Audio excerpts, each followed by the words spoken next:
আসসালামু আলাইকুম, welcome back to my channel. আশা করি সবাই অনেক অনেক ভালো আছেন। অনেক দিন পর আজকে একটা ভিডিও নিয়ে চলে আসলাম। তো আজকের ভিডিওটা একটু ডিফারেন্ট, আমার অন্যান্য যেই ডেইলি ব্লগ সেগুলোর থেকে একটু ডিফারেন্ট হবে। আজকে আমি আমার মনের কিছু কথা বলার জন্য আসলে এখানে এসেছি। আশা করছি আমার এই কথাগুলোর সাথে আপনারা অনেকে রিলেট করতে পারবেন নিজেদের সাথে, মানে যেগুলো আসলে আমাদের আশেপাশে ঘটছে চলছে এরকম আর কি। তো যেটা বলছিলাম, আমার খুব কাছের কয়েকজন মানুষ যাদেরকে নিয়ে আমি বলতে চাচ্ছিলাম, তারা আসলে ভালো নেই। কেন ভালো নেই সেটা নিয়ে। তো আমার খুব কাছের কিছু মানুষজন আছে যারা আসলে ভালো নেই।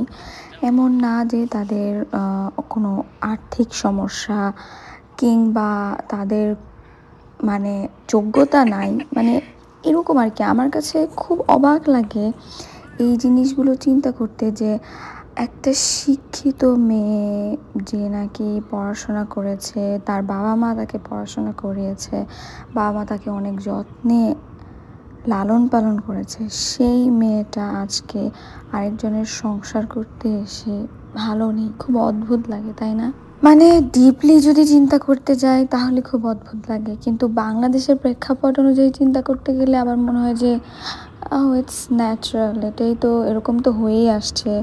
আমাদের মা, চাচি, খালা যারা ছিল তারাও এইসব সিচুয়েশনের মধ্য দিয়ে আসছে। অনেকে পড়াশোনা করেছিল, অনেকে করেনি, কিন্তু তারপরেও দেখা গিয়েছে সবাইকে সেম সিচুয়েশনের ভিতর দিয়ে আসতে হয়েছে।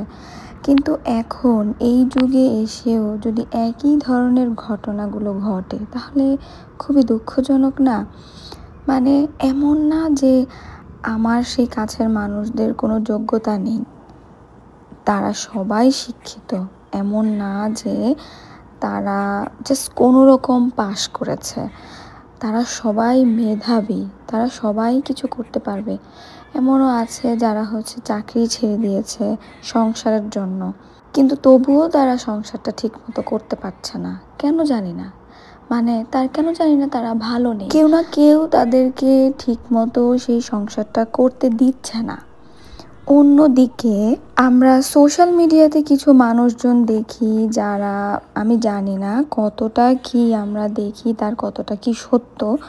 হ্যাঁ, সোশ্যাল মিডিয়াতে আমরা সবসময় যা দেখি তার পুরোপুরি সত্য না, কারণ মোস্ট অফ দ্য পিপল যেটা করে যে তারা তাদের যে ভালো লাগাটা বা সুখটা সেটাই আসলে শেয়ার করে, বা খারাপ পার্টটা কিন্তু শেয়ার করে না। যাই হোক, তো কিন্তু কিছু মানুষ আছে যাদের আমি একজনের নাম মেনশনই করতে পারি, যেমন বাপা। তার কথা আমি চিন্তা করি, সে এত অন্যায় করছে, এতগুলো খারাপ কাজ করছে তার বাচ্চাদের সাথে, অথচ তার হাজব্যান্ড তাকে ফুল সাপোর্ট দিয়ে আসছে। এমন কেউ কি আছে তাকে বাধা দেওয়ার মতো?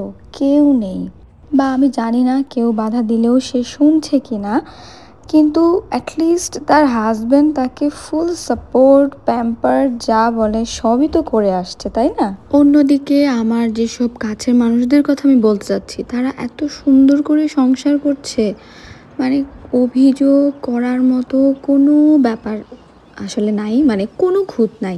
এত সুন্দর করে বাচ্চা পালছে, বাচ্চার দেখাশোনা, লালন পালন, বাচ্চার জন্য প্রতিবেলা রান্না বান্না, খাবার দাবার, কিন্তু তারপরেও তারা ভালো নেই।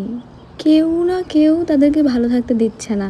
হয়তো নিজের হাজব্যান্ড বা শ্বশুর বাড়ির মানুষ, বা অনেক সময় নিজের বাবার বাড়ির মানুষরাও তাকে ভালো থাকতে দিচ্ছে না।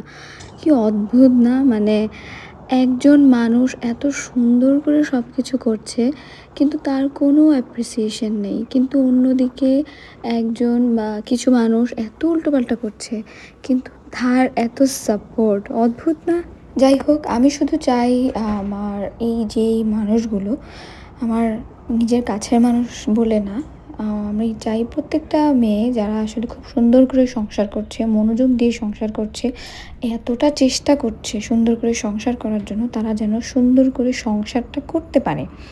তাদেরকে সেই সাপোর্টটা মানে দেওয়া উচিত, দেয়া হোক। যাই হোক, আজকে অনেকগুলো আবোল তাবোল কথা মনে হচ্ছে বলে ফেললাম। আর সেগুলো বলার জন্যই আজকে এসেছি। আর এই ভিডিওটা আমার অনেক আগের করা ছিল। সেই ক্রিম আপার যে ঘটনা সেটা তো আসলে আজকের না, অনেক অনেক আগের, খুব সম্ভবত মার্চ মাসে করা, একদম স্প্রিংয়ের শুরুর দিকে। ভিডিও দেখে আপনারা হয়তো বুঝতে পারছেন।